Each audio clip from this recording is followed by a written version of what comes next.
we have most weekends. Spectacular is a good description of the Premier League for one reason or another, but this weekend it certainly has been spectacular. Liverpool beating Manchester United 7-0. It's the worst defeat United have suffered since 1931, when Wolves, who were a big club in those days, beat them 7-0. And, of course, Arsenal also produced a miracle 7 minutes into overtime. A young lad called Reece Nelson scored a winner, which may well make all the difference when the trophies are handed out at the end of the season. It gave Arsenal a 3-2 win. I'm joined now by Liam Brady and John Giles to talk about those games and others as well this weekend. John, let me start with you and Liverpool's savage performance against Manchester United. You thought they'd beat United. I thought before the game they'd beat United, but United weathered the storm after 25 minutes, which usually means you're all right. But a very good goal by this guy, Gakpo, who they bought from the Netherlands, gave them a 1-0 lead at half-time, and after that, United collapsed. What was your take on the game, John? Was it a question of United being exposed, or Liverpool just playing out of this world football?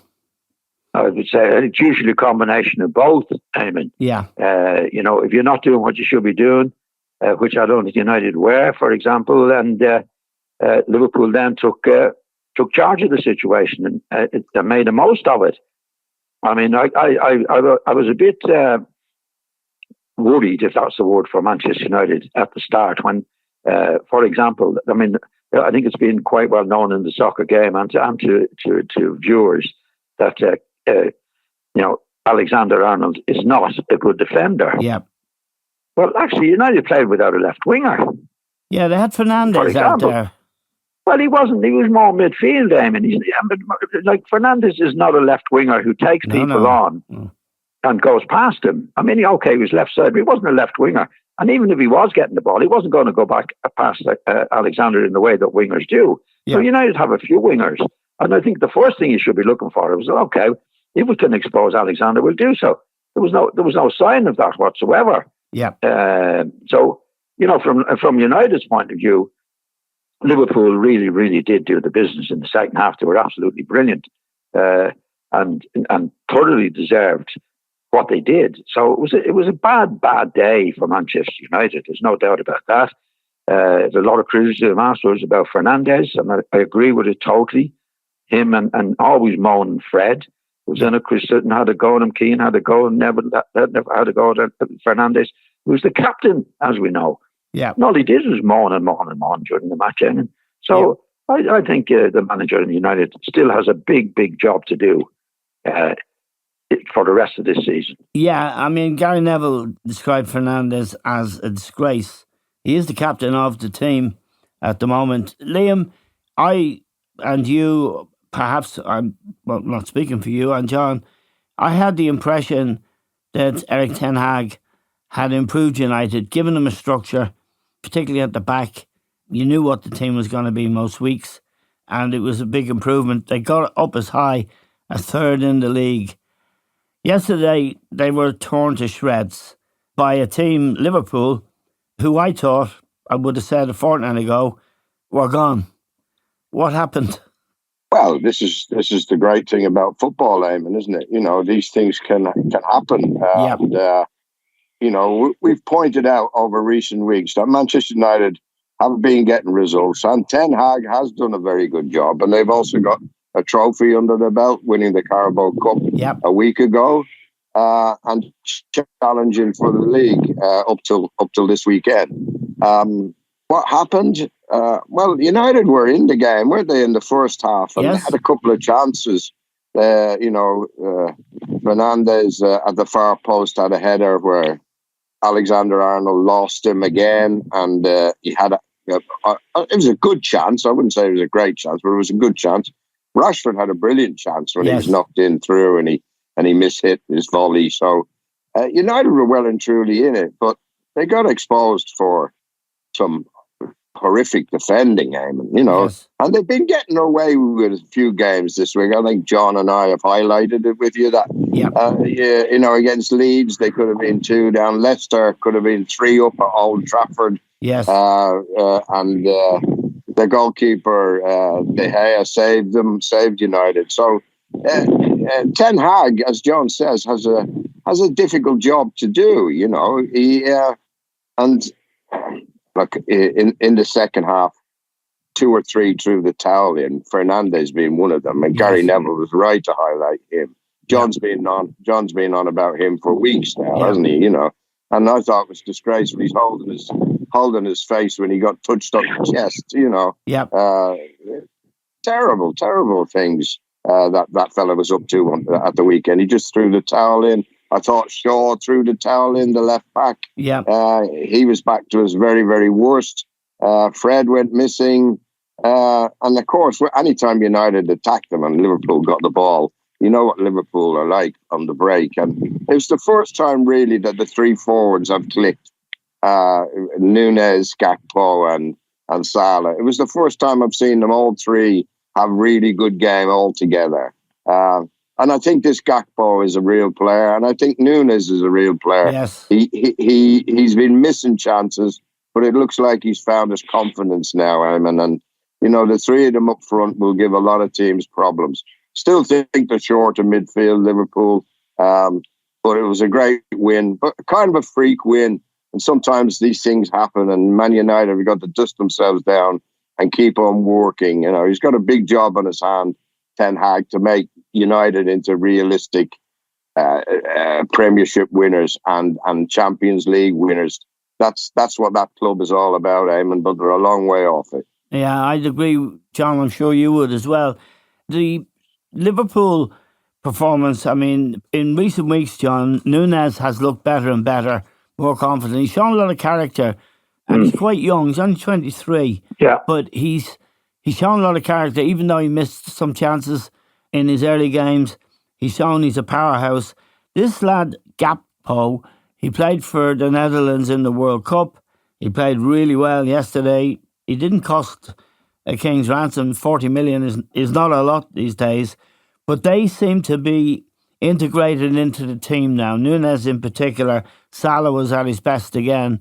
The performance they put on in the second half was a lot like the performance they put in the first half against Real Madrid. It's hard to predict Liverpool, but when they're in that mood, playing in that high tempo with all those really good forwards, they're still very relevant, and they're fighting now for a top 4 place, and they've got every chance of getting it. Yeah, well, if they keep playing Eamon the way they played last night, which has been the problem. Yeah. You know, what we've been read in the last few weeks, that the midfield players are gone. They're finished. Yeah. They're gone. Right? They weren't gone last night. No. Right? Well, I thought Henderson played well, and I think Henderson still has a contribution to make, but he has played very young players there, and it's very, very difficult for a young player to come into a side like that. Yeah, but then you don't play them. Yeah, exactly. What we keep reading, what I keep reading, is that all the midfield players are too old now and they're gone. It's not true. Yeah, I mean, it's a question. I think it's a question of attitude with Liverpool, Eamon. Like, they've been a great team for a few seasons. Yes, and if you look at say that we'll talk about the midfield when they played Bournemouth and these teams that they've been beaten with. I mean, the midfield players at Liverpool are far better than the opposition that they played against. Yes. So it's a question of attitude, Eamon. That's the big thing with Liverpool. Do they have the same attitude as they had last year? Yeah. And then when it comes to the big matches like last night, now they have the attitude. Yeah. But it's a hard thing in football, having done what Liverpool did, to maintain that attitude week in, week out, week in, week out, year in, year out. Yes. And when it comes to Manchester United last night, they know this is a big game. Yes. This is a big game. We saw a different Liverpool to the Liverpool that we've seen in recent weeks. Yeah. So it's back to attitude again. And, you know, they have the players. They definitely have the players. The midfield players are not all finished. If they might have played on the players that the better midfields and the midfields that played against in recent times. Yeah. So it's back to attitude all the time, I mean. And if Liverpool showed that last night, they were brilliant. Manchester United weren't. I mean, I might have said to you just today, talking, I mean, in Ten Hag's place, I mean, one of the biggest the problems for Liverpool over the last few weeks or few months is that Alexander hasn't been doing his job at right back. Yeah. Well, Man U played without a left winger. They did. No, it was incredible. Yeah. Yeah. You know, that's big stuff. You know, when you're talking about the manager doing his job and doing it in a certain way, that's big stuff. And in the end, they ultimately paid their price for it, because you said the new lads up front are really good players. They haven't had the best of time because they're settling in. Yes. Along with of course, with Salah, who's great. But these lads are settling in now. But it's attitude, Eamon. They've been there a few weeks. I know they're new. But all Liverpool need now from the end of the season is the attitude that they had last night. And there's no doubt they'll finish in the top four. Right. And Tottenham are ahead of them. Manchester United are ahead of them.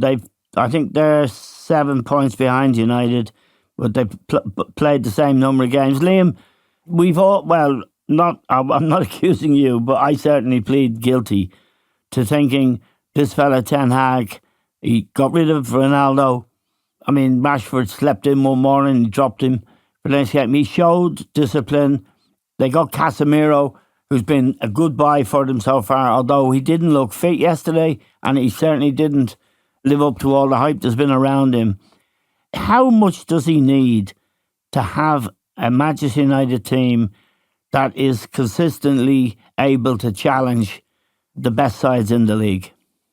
I think he needs a good few players, Eamon, to be quite honest. Yeah. Like the ones he's brought in, I've still got question marks about them, you know. Yeah, Weghorst. Anthony. Yeah. I was just about to mention Weghorst. But Anthony, I haven't seen it from him, apart from a few flashy things. Yeah. Weghorst, I haven't seen him have a good game yet for Manchester United, you know.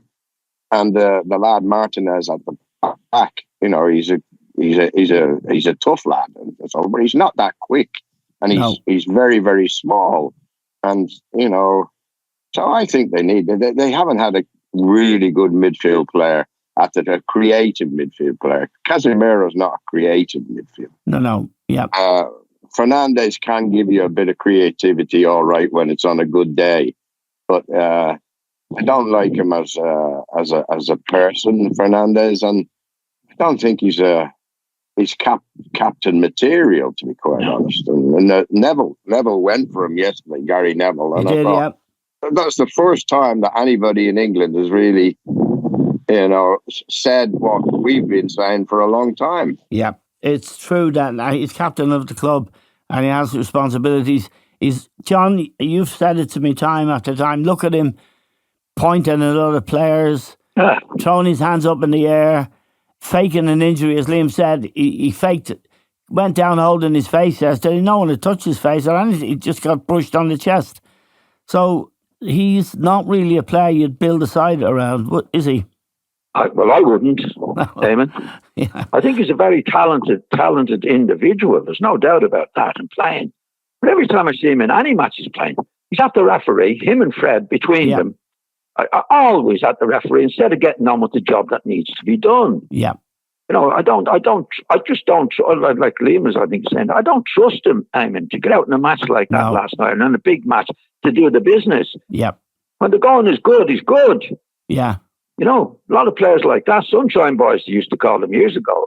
Exactly. You know, yeah. And I think he's a sunshine boy. When the going's going well, he's a very, very talented lad. But when you get a match like last night, where you want him in there, really, really doing his stuff in a hard game, really hard game, he's not there. No. I think he was looking to come off last night, wasn't he? Or he was, yeah. You know, that attitude and Fred is up at the referee at them all the time. As if that's really, really important part of the game. Get on with the game and get it done. You don't see that, Eamon. No. You know, you just don't see that with Manchester United. No, you don't see it with Arsenal these days either, Liam. You were at the Emirates on Saturday. They got a scare from Bournemouth, and this young lad, Reece Nelson, another homegrown player, which is great credit to you and others who were working around the academy. You were head of the academy. He really did his stuff. Is he a good player anyway? But I mean, how are you feeling as the seconds ticked away. And well, let me tell you, Eamon, it was the most extraordinary game I've been at for a long time. I saw the quickest goal I've ever seen live. 9 seconds, Bournemouth scored. Yep. Straight from the kickoff, down the right wing, crossed it in. Our defence was all over the place. And Billings put it in the back of the net. And then I did get scared when Bournemouth scored their second goal. You know, 2-0 up with about half an hour to play. You think, are you dropping points here? You know, but they showed great attitude. Arsenal kept playing, kept doing their stuff, and Reece Nelson, he put him on for Emile Smith-Rowe, who had a hand in the first goal. That Partey scored, and then Reece Nelson made the second goal, and he got an absolute brilliant goal to win the match 3-2, and that was in the 97th minute. So I think that's the latest goal I've ever seen, as well as I've seen the earliest goal live. It was the latest goal, and what a winning goal it was too. But we got a scare. It wasn't all good stuff from Arsenal. You know, that's now Aston Villa. They were twice ahead of us a couple of times. So yeah, I think Arsenal have got a great chance of winning the league. But I'd have to say that Man City probably, with the experience, are good favourites, Eamon, you know. Yeah, and I think to remember, Liam, when Arsene Wenger's teams were at their best, there was often last-minute jobs that they'd lay siege to a goal and they'd get their goal late. When Manchester United and Alex Ferguson were renowned for doing it at the Stretford end, and Arsenal, the great Arsenal teams, were a bit like that as well. But I think that's the sign of a good team, Eamon. Yes. A sign that a team that believes in itself will keep going to the very end. Certainly, Manchester United had it. They scored loads of goals, and none better example than the win against Bayern Munich in the European Cup final. You know, yes. But Arsenal had that, and they have it this season as well. That's about 4 late goals. One at Aston Villa, one that beat Manchester United, and one on Saturday. You know, we've had 3 or 4 really late goals, and that's the sign of a good team. Yeah, and you were saying last week to us that they have these opportunities now, Bournemouth being one of them, where they're playing teams that they should be able to beat. So, John, the question about Arsenal, I suppose, they have the young, talented players. He's done a really good job there, Arteta. The question is whether Manchester City's experience, they've won 4 of the last 5 Premier Leagues, will stand them in good stead. And one of the things that we were talking during the Manchester City-Newcastle game on Saturday, you were very happy to see Phil Foden start because he's been out of the team for a couple of months. Scored a great goal, played really well too. Yeah. Do you think City might just edge it with experience? Oh, well, Arsenal are doing their stuff, Eamon, to win the matches. And it's a plus and minus situation as far as I'm concerned with Arsenal. First of all, you shouldn't really be going 2-0 behind. Yeah. Now, what's really good about Arsenal is they haven't done that, Eamon, which you shouldn't be doing. Yeah. They respond to it brilliantly. Yeah. Don't lose their heads, keep playing, and that. So it ends up as a plus rather than a minus. Yeah. But you have to get rid of those minuses pretty quickly. Yeah. You know, coming from behind is great, but you have to give it to the opposition to get in front before you come behind yourself. So Arsenal have got to learn from that. They've learned brilliantly to come from behind when the other team, the opposition, have gone, and it takes a lot to do that. Now it gets to the easier part, which should be the easier part. Don't let those teams get in front. Yeah.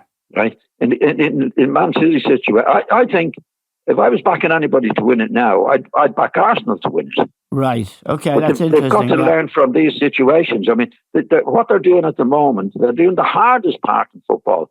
Is keeping your heads and coming back to win from 2 down. It's brilliant. But you have to say, why go 2 down in the first place? Then it's much easier. You can still win 3-0. But that's my take on it. From Manchester City's point of view, they're never going to give up, Eamon. No. You know, Foden has come back into the game. They played against Newcastle, which could have been a very difficult game, really, but finished up winning it comfortably, in my opinion. So, if I was putting money on it now to win it, I'd go with Arsenal, but I wouldn't put a lot of money on it with Manchester City getting behind them. Yeah, one of the things, Liam, about City is that he left Foden out for a couple of months almost.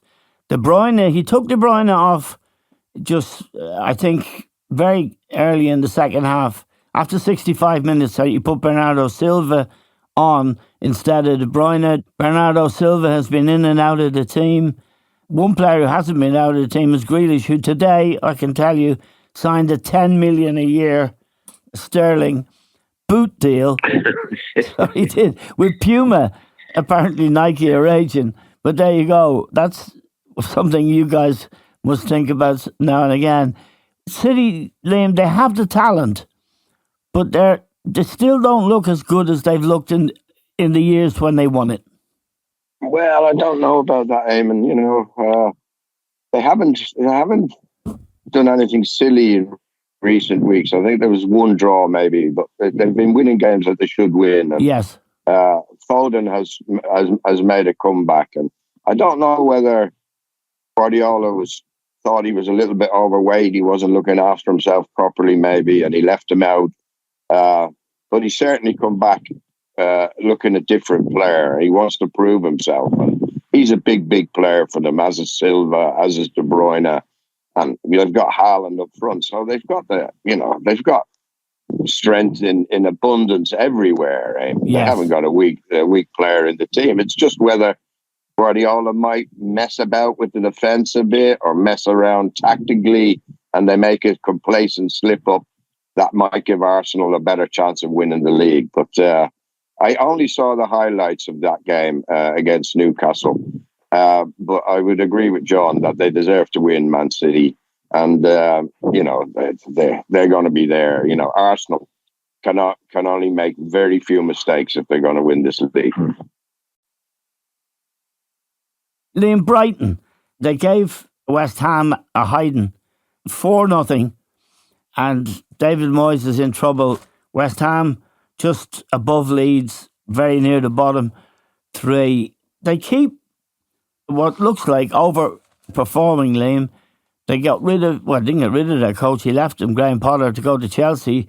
They've another good coach now, another decent side, and a young Irish lad called Evan Ferguson. We talked about him last week. I think you knew his family because he's from Whitehall or around there.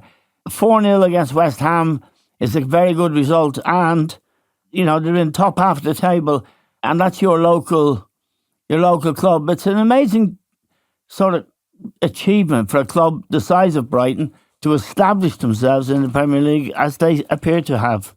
Well, I was manager down there in the 90s, in 93, 94. The club didn't have money whatsoever. The most money I had to spend on a player was £15,000. That was my highest transfer.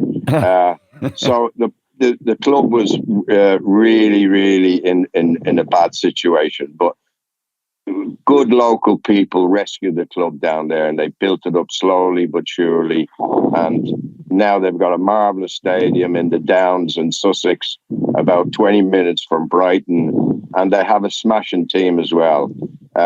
Graham Potter did a brilliant job for them, as several managers even before that, including Chris Houghton. Chris Houghton, yeah. He did a really good job for him. And this Roberto De Serbi, I think his name is. He's an Italian. I hadn't heard of him, but he'd done a decent job at Sassuolo in Italy, which would be a very, very small team. And this is what they do, Brighton. They do their homework on managers and do their homework on players. They could have sold the midfield player Caicedo to Arsenal for 70 million. But now, from a club that was like 30 years ago gone out of business and just disappearing out of the Football League, they're able to turn down 70 million now from Arsenal, which just says it all, doesn't it? And the boy Ferguson, I have a lot of friends who are season ticket holders, and he's doing a great job as Ferguson. He's only 18 years of age, but he's leading the line, and he played very well on Saturday. They didn't win. Or he didn't score, should I say. They won 4-0, and he had a hand in a couple of the goals. So it's a great story. And with two games coming up for Ireland and later on this month, surely that lad must figure. I haven't seen much of him, Liam, but from what I have seen, he can play. I mean, he's not... Yeah, he's like an old-fashioned target man centre forward, Yeah. He's good in the air, he holds the ball up, he's neat and tidy. He's also intelligent at linking up play and things like that. So I think he's going to be a real plus for Ireland and hopefully for Brighton going forward. Right. John, just thinking about David Moyes, West Ham finished 7th last season, 7th the season before, got into Europe. I feel really sorry for him. I have great respect for what he did at Everton for so long and just the way he conducts himself. It's a great shame to see him in trouble, but they're right down a point in front of the Leeds, John, just above the bottom 3. Yeah, it's gone bad, Eamon. Yeah. It happens in clubs, you hear about it and you don't really know why.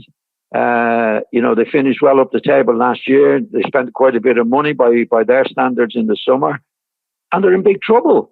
Yeah. You just don't know in football. Players go against the manager; they don't like him as much. It's very, very difficult to know, but it does happen. Yeah. And they're in big trouble now, and there's no doubt about it. I was going to ask you and Liam a question about Declan Rice. Graham Souness had a go not a go at him. He said he's not a great midfield player because the two things he lacks are goals and assists. And then Keane came out the other night and he picked up where Graham had left off. He said the same thing but Roy has a bit of skin in that game because he was coaching the Irish team with Martin O'Neill when they didn't give him a cap to secure him for Ireland. But the question I'm going to ask both of you is, I think he's a great player. I think if he went to a big club like Arsenal, like Chelsea, like Liverpool, he'd be, the reason he hasn't scored goals for West Ham or made many perhaps is what he's got around him. What's your view of him? Yeah, well, to be honest, I don't know if we spoke about this before, but Graham Souness said it, that there's three things for midfield players. There's making goals, creating goals, stopping goals, and there's three elements in it. Yeah. And he has one. Now, I must be honest, I was totally in agreement with what he said on that. I think he's an exceptionally good player at what he does. Yeah. But if you look at the overall, does he score many goals, Eamon? No. Does he make many goals? No. But he does a great job with them. He's a real athlete and covers the ground brilliantly at what he does. You get it, win it, you give it. But he doesn't fit. I think Graham was on about those three elements in the midfield for the great players, and he said he fitted one of them. Yes. Now I'm a great admirer of Rice, but I would agree with what Graham said. Right, Liam, I'll ask you the same question. I'm not quoting Graham out of context, and John didn't either. It's exactly what he said, and nobody better to ask than you and John. I think it's probably because he's playing for West Ham. I think he probably could also play centre half. He's one of those players, but I really do admire him. What's your take on Graham's definition of a great midfield player? I think he was talking about himself, wasn't he? He likes talking about himself, Graham. He was a great player. And he has to be called Graham as well. He was a great player, Souness was. Yes, he was. And he could score goals from distance. Yeah. Funny enough, Rice got one last week. He must have been reading what Souness said about him. He got a lovely bender against Nottingham Forest. Yeah. He could do with that, adding that to his game. I don't think he's ever going to be a creative player that can pick out a through pass for a forward making a good run. I don't think he's got that vision of creativity. Right. I think what he has, probably the best side of his game, is how he competes in the middle of the park and gets his foot in and wins the ball. Yes. So he will go to a big club. Someone will take him, and we'll see whether your theory is right, that he will go on to be a great midfield player. But at the moment, I would have my reservations, as John does and as Graham does. Okay. John, just a final question to both you and Liam, but to you first, John. Leeds United lost at Chelsea. They only got beat 1-0 because Chelsea aren't getting results, but they're certainly spending money, 600 million so far and counting. I think you saw the match, and I'm hoping, I like Leeds, I like you, I love you. and I like Leeds. I don't want to see your team go down, but they're right on the cut line, John. Yeah. Fourth from bottom. What's your take on it? I think they'll get away with it, Eamon. Right. I saw the Saints play Leicester last week. Yeah. The Saints won. Yeah. One of the worst games I've ever seen in my life. Yes. I saw Forest against Everton, and that was another one of the worst games I've ever seen in my life. And I think Leeds have enough to get out of it, Eamon. Right. Just about. I think I haven't looked at the teams that I actually looked at that are down there and in trouble. I think I just have a feeling for them that they've enough in the team to get out of the relegation. Right, Liam, you don't have a strong preference, I'm sure, except you don't want John to be upset, do you? No, I love John as well. Leeds are a big club, and they've done great to come from where they've come from. They had to battle hard to get out of that championship for many years, and now they're back where they belong. There's about 7 teams that could go down. It starts at Crystal Palace, really. You know, and work your way down. Forest are in it, West Ham are in it, Southampton. All these teams are in Wolves. All these teams are in trouble. Leicester big time. Leicester, look at them. They got a couple of results a month ago, and they thought, oh well, they're out of it. Now they're back in it. This is the Premier League. It's fascinating, and the battle for relegation or to avoid relegation this year is fascinating. Okay, John, Giles and Liam Brady, 2 of the greatest midfield players there's ever been, no question. Tick every box and a couple of other boxes as well.